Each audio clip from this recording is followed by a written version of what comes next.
What's up, everybody? This is Phil Rogacki. And I'm Jared Abergina. You're listening to Two Tree Guys Podcast.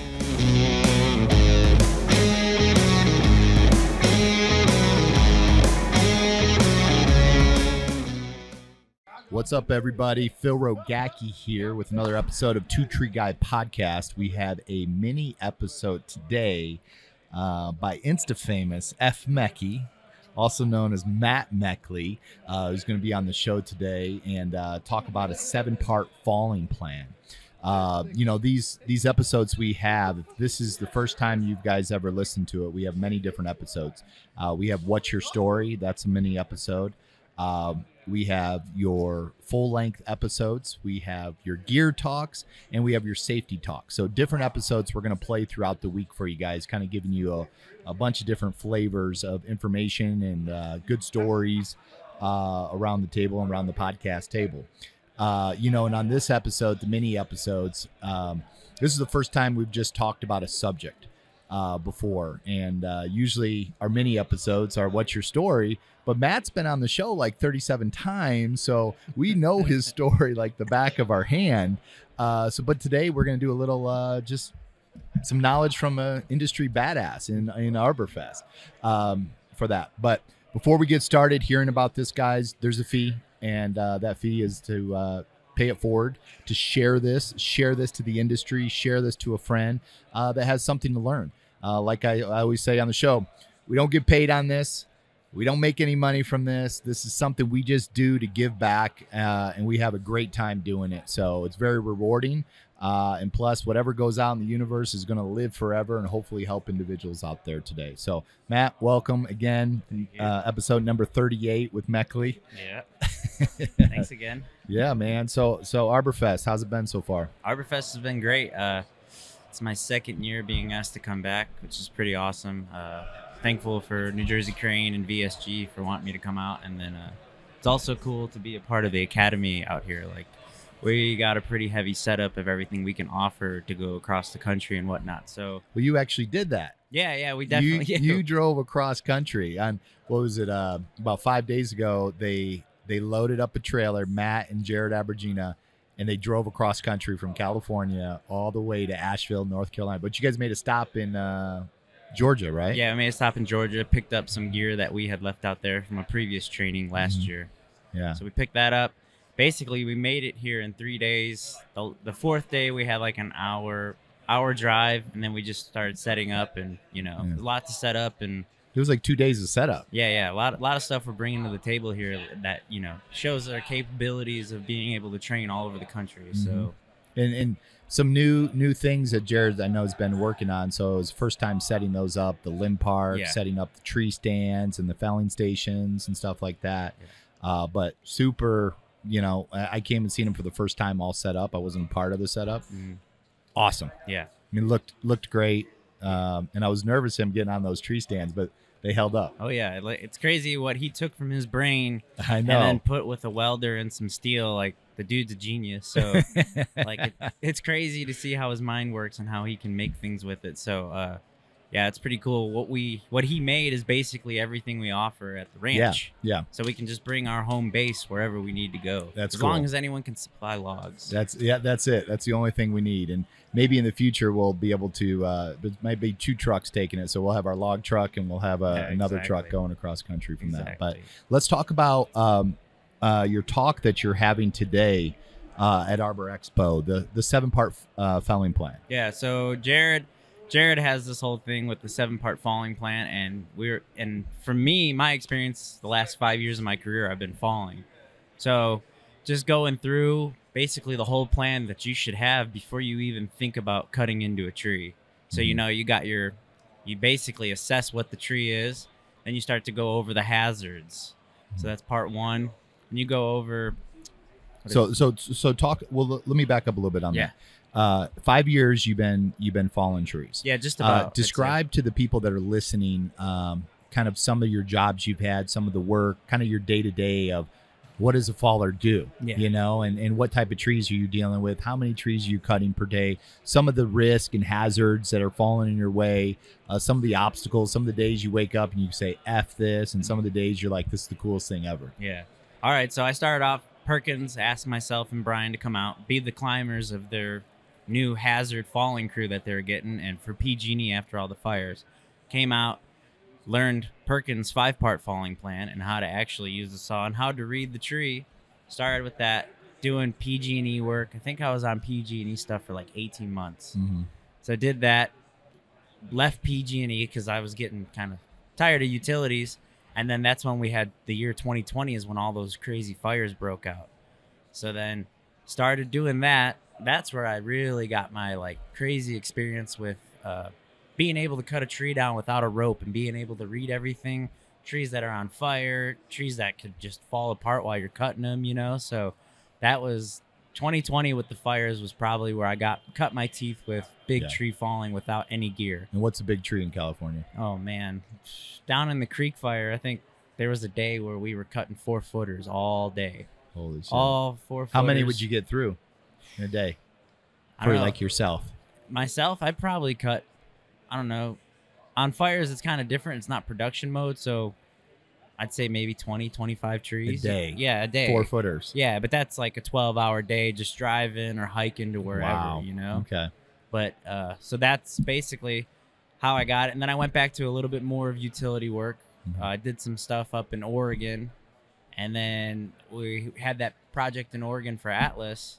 Mm-hmm. And that was like, that was how I learned how to cut and run a job. Yeah. How many guys were you running? I don't remember on my side. There was, Way too many. Yeah, there was a lot. And it was multiple companies. And it wasn't just, fallers. I mean, you're running operators. Traffic control operators, the people marking the trees, the biologists, everyone. So that was crazy. And then still cutting full time. And then I met some old timers on that job who I basically became a student again and just watched them, how they do it. And then I brought those tools into my bag and saw how their work ethic is at 60 years old. So it's man, you can do whatever. Let's go through like on that creek fire, cutting these 4-footers. Let's take, you approaching the tree, step 1 to all the way to step 7. And let's talk through each one of those. So in your mind, coming up, waking up in the morning, what's your preparation before going out there to fell trees? So my morning preparation is, make sure I have a sharp saw. A saw that. Are you doing that the night before or usually every night when I get done working, my saw is sharp, my air filter's clean, my saw works immaculate because that's what keeps me safe, makes the job easier. So that's the first thing is having a sharp saw and having the right tools. Then you go out, you're hiking, whatnot. Come across a tree and you start to, look at what does it look like? Heights, hazards, leans. Those are the first 3. So you want to see the height, the hazards. What's hazardous around you? Are there trees hung up in it? Does it got hangers? Is the top going to break out? What's the basic like? Then you go with your leans. You read the topography. You kind of hike around 360 degrees and you start to judge where you want to put it, where can you put it, and where do you not want to fight it. Because on trees like that, you don't want to fight them. You really just want to put the tree where you can. Where it wants to go. But in residential aspects, if you're a good faller, you want to have a full plan on where that lean is. How can you compensate? Because falling in the residential setting is all about compensation. Mm-hmm. Trees don't lean the way you want them to. So you have to always compensate how to miss the hazards or how to mitigate them and where you can put that tree.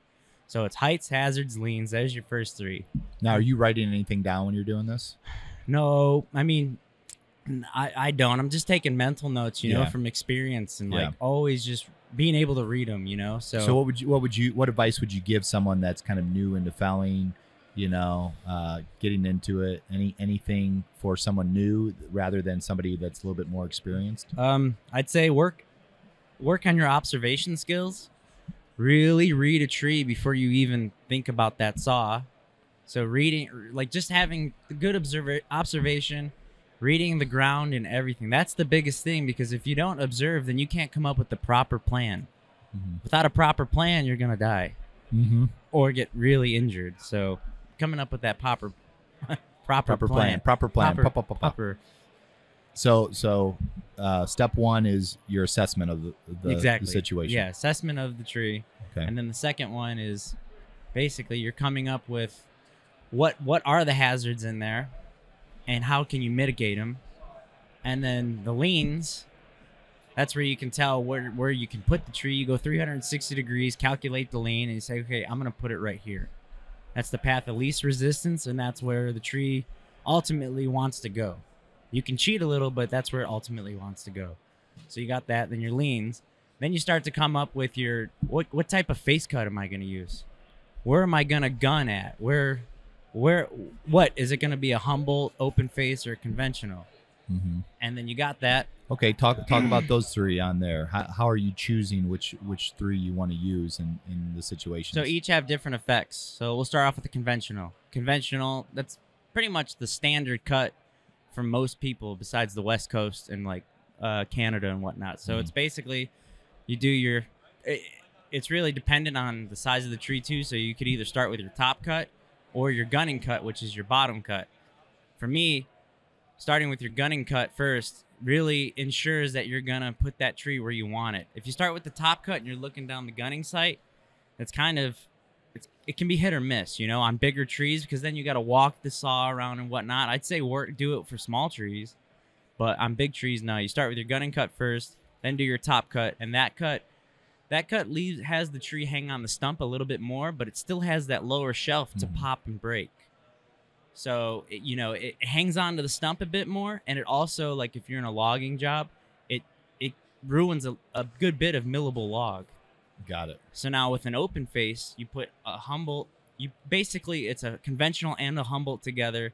It's super open, and it allows that tree, as it starts to go over, there's no shelf or nothing. That tree will just hang on till the last minute. So with that, you get the most control as the tree goes down. Like the conventional and the Humboldt, once that tree hits that the shelf, pop. It breaks. Yeah. So then you're like, well, if you didn't open your face enough, it breaks. That tree can do some things that you won't expect. It'll hang on or shoot to the left or right depending on how open that face cut is. And then the Humboldt, which I traditionally use, being on the West Coast now, it allows the butt to kind of push off the stump. Because it hangs on and then pops, so it kind of pushes it down. It also allows you to leave more merchantable wood on the timber, because you're making a flat cut at the base of the stump, and the face cut's lower, so you just left with a clean butt with a hinge that you just trim off. Got it. So step 3 of this is picking your cut. Yeah, cut. Picking your face cut. What are you gonna be using on that? Yeah. In the situation that you're in. Exactly. Okay. And then so the other part is like, what do you need to get this tree to come over? Do you need rope? Do you need wedges?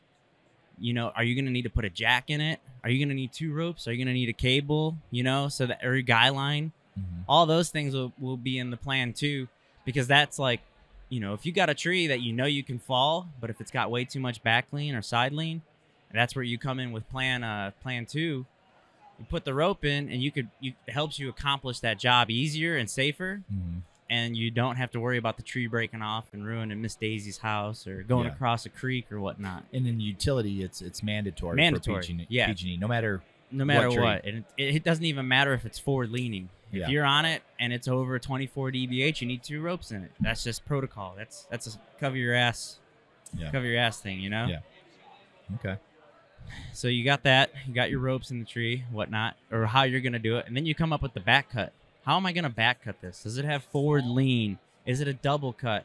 Do I quarter it out? Do I back it up with wedges? That's all part of the plan as well, because with the bore cut, you basically, that's for clearing out the material and leaving a hinge. Yeah. Instead of with the weight, if you do just a straight back cut on a forward leaner, it'll barber chair. So with the bore cut, you want to remove all that material and leave a trigger in the back. That leaves you an escape route, and you just tap it and the tree goes over. Or if you use a bore cut, you can make a perfect hinge, and that tree is going to go wherever you want because you've already taken all the calculations. And so you do the bore cut, make a nice hinge, and it'll go usually where you want it to go when you come up with this plan. And then just a straight back cut, And knowing, like what you said too, on the gear and the wedges, knowing how many wedges you need. Oh yeah. How many times have you been out there and fell in a tree and you didn't have enough wedges? Oh man, multiple times. I mean, that's from misreading your tree though. If you run out of wedges, then that's your fault for not reading the leans right. Mm-hmm. You shouldn't be fighting a tree that bad unless it's like in a residential setting, and at that point it's so precise and everything has to be perfect. You bring all the wedges, you bring the jack, you bring the axe, you put the rope in the tree. So Bob almost fell over. oh, oh, Bob. Okay. That's good. All right. What's the next step? So we did the back cut. We got the assessment. We got hazards, face cut, plan, and then the back cut. So we talked about the back cut. 4's back cut. Yeah. Okay. Then figuring out your escape route. 5 escape route. Yeah. Let's talk about the escape route. So your escape route, basically that should be understood the most, because statistically everyone not everyone, but people die on the first 15 foot of a stump. If you stay on that stump, you're likely to get smacked or killed. So statistically, you have a better chance of surviving when you get outside that 15. Yeah, exactly. If you're outside of that 15 feet and you run out of a 45, you don't run parallel or anything. You run on a 45, and you don't just run away haphazardly, not looking at it. You watch that tree. So with your escape route, when you figure out, you clear it out. So you're cleaning out stubs, any debris. You have a clear, distinct path. You also want to do some muscle memory. Like me, if it's a gnarly tree and I know like I got a boogie, I'll practice that run. So when it comes time to the big show and it's gonna go, I'll just muscle memory. I got it. You've done it 3-4 times. Exactly. You're like, I know. Okay. Exactly. So that's a huge part of the falling. And it's your confidence too. By practicing that, you're like, I know this path is yeah. good. I just did it 3 times. Yeah, at Sierra Tahoe, I had a tree with a boulder leaning on it, and I practiced this and swamped every little stump, every little thing that was in this way, set up a bore cut, hit that trigger, and I was like Indiana Jones when that tree went over. But my escape route was clear. So that boulder, I ran away. I got away from it. The boulder moved? Oh yeah, I was screaming. You could hear when I hit that backstrap. I was like, like, and then just running. Like I was just so like in it and just like energized and like, I hope, hopefully nothing happens. So I let out that, I don't know. Where'd the boulder go? Oh, it followed me for a little bit. Oh my gosh. Yeah, it came to the left because I was running that way, but I was watching it and running, but my path was clear. So I didn't trip over anything. Wow. How big was this boulder? Oh, dude, it was big. I think I remember seeing the pictures of this thing. Yeah. I mean, I remember that. Yeah, it was fun. It was fun. But, Fun. that proper plan, Yeah. back cut and the escape route, that saved me. Yeah. And I was able to do the job successfully. It's number 6. 6? Let's see, for 6. Here I go. I'm going to start getting lost again because I'm always like... So we got the escape route, and then you want to basically, this number 6 is like, what is it? See, I'm having a hard time now. I'm blanking. Well, you went over everything kind of all I guess together. yeah, I went everything together. We didn't. Basically, the whole plan is what I just talked about. You know? Yeah. So on this, doing this, 7-part plan that you have there, is there anything? I mean, each tree is different, right? Each tree is different. The plans are different for every single tree. For that, but going from the first time you started felling trees to now, were you able to add, different kind of parts along the way? Let me back up a little bit. On this 7-part plan, each tree is totally different. Your experience level from the time that you created your 7-part plan in the beginning when you just got started, the time frame it would take you, is there a difference from the time frame now with a lot more experience, or do you feel that like you follow the same protocol every single time, doing the same thing, taking the same amount of time? Yeah, I think my speed has gone up, but I think the plan still stays the same in my head. Mm-hmm. I'm just quicker at reading things now because I have the experience. I know exactly what to look for, what parts of the tree to look at. Mm-hmm. So it's not like I'm just like focusing around and stuff. Like, yeah, if it's a really nasty tree when I first come up on it, then I'll slow it down and I'll take my time a little bit more. But with this plan, I already have it ingrained in my head, so I'm reading it like a computer, hanger, this and that. It's got a cat face, so I got to pull my saw out a little bit on this side when it starts to go over so it doesn't pinch me, or how far am I going to take that face cut in? What's the hinge going to be like? 10%, 5%, you know? So I'm calculating that as I'm doing my size up. But it's just from experience and years of doing it, you know? It's a repetition. It's a repetition. But with it being a repetition, don't become complacent. The moment you become complacent, it bites you in the ass, you know? So don't be complacent. Yeah, you might have this, and then some days if you're feeling tired or whatnot, slow it down a bit. Yeah. I remember at Sierra Tahoe, I noticed on Wednesdays and Saturdays, those were my days where I was like, okay, I'm not going to go crazy. These are the days when you start to feel a little bit tired. You know, it's midweek. You better cut back a little bit. Exactly, cut it back a little bit. And then, you know, you feel good the next 2 days. And then Saturday, that's you know, we have Sunday off. So that's when everyone's thinking about, oh, I'm going to go on the boat. I'm going to party and this. No. Slow it down. Finish the job and get your ass off the mountain and come home, you know? That's good. Now, after you fell that tree successfully, it's on the ground. What do you do after that when that tree hits the ground?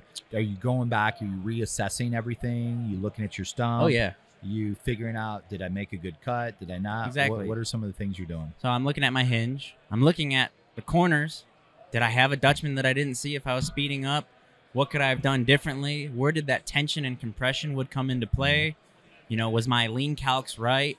How did it hang on to the stump? Did I put it exactly where I wanted? You know, so it's like, oh, and seeing if my back cut and my my face cut are even, you know, am I a little too high with some stump shot, or am I a little low? Am I even with the apex, you know? Good. So, you know, and then that goes with everything, you know, doing a sit rep after you're done of why it's fresh in your mind to look at it, because the next tree you may have learned something from the last stump. Oh, yeah. And what does Perkins always say, you know? Make your next stump your best stump. Yeah, exactly. And stumps don't lie. No. You know, he was telling me a story of he did a walk with utility company and was walking with them, and they were looking at stumps, and he was like, not bad. He goes, looks like someone died there. And they did, just by the stump. He had no idea about this, and they looked at him like he was like a ghost. They seen a ghost, and they were like, just by looking at the stump, he goes, somebody died there. Yeah. And they're like, yeah, that's why we had you out here, to look at this. Yeah, it makes sense. And he was just going from stump to stump to stump and just came across one and seen that. So for that. Well, cool. What kind of advice can you give somebody that is getting into felling and wants to learn a little bit more? Where do they go? What do they do? I mean, how do you progress in your knowledge, you know? So I get this question all the time, and it's like, well, I started on a utility falling crew. That's how I cut my teeth. I wasn't just out logging or on a fire or whatnot. Because to be on a fire, you need the hours. So I started as on a lineman, their climber or whatever, and then had them teach me how to fall trees.